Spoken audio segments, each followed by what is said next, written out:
the way the film business works right now, if you don't package a project, you're never getting it done. You have to put everything together. Packaging is fraught with difficulties because you have to know who wants who and how badly. It's tough when you start attaching people to your project that sometimes will cause financiers or distributors to say no.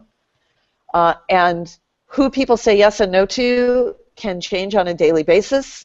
So you really need some experienced guidance in that.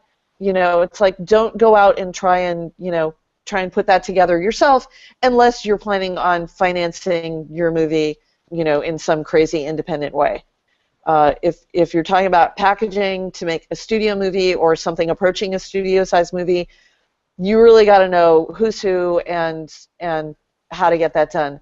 And that also becomes difficult because on the representation side of that, let's say I have this fantastic script that's absolutely perfect for Helen Mirren, okay? I can call up Helen Mirren's manager and agent and say, I have the perfect thing for Helen and she's going to love it. But if I don't have all my money together and my distribution together, they're probably never going to show it to her, because what if she loves it and then we can't get it done? Then they look like idiots. So everybody's kind of running around covering their butt, and that tends to be counterproductive, although everyone has to do it because you got to cover your butt, right? So packaging is complicated. It's complicated, but it is also, there's an intentionality behind what you're describing that is really, really essential. Like, there's a way to go conspiratorially to the representatives in your example of Helen Mirren and say, look, I'm not making you a cash offer right now.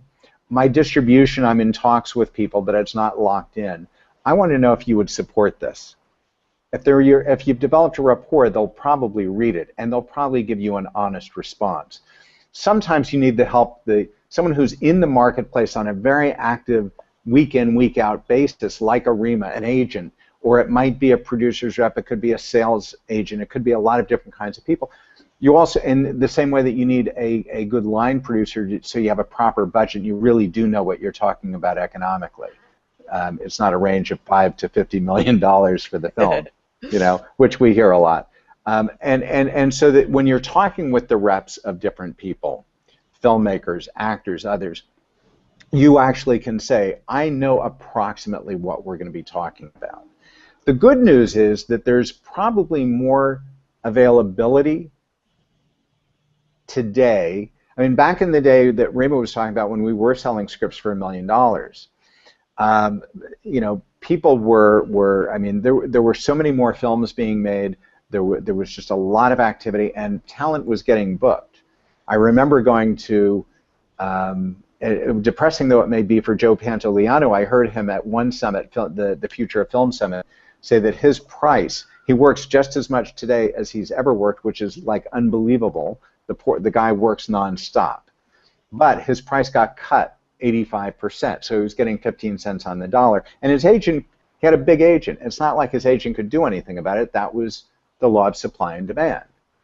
The good news for the writers and the producers and the creatives of the world is that there's a lot more talent available to us today, but we still have to sort of respect the rules of the road and engage people in the proper way, which is what Rima's really addressing.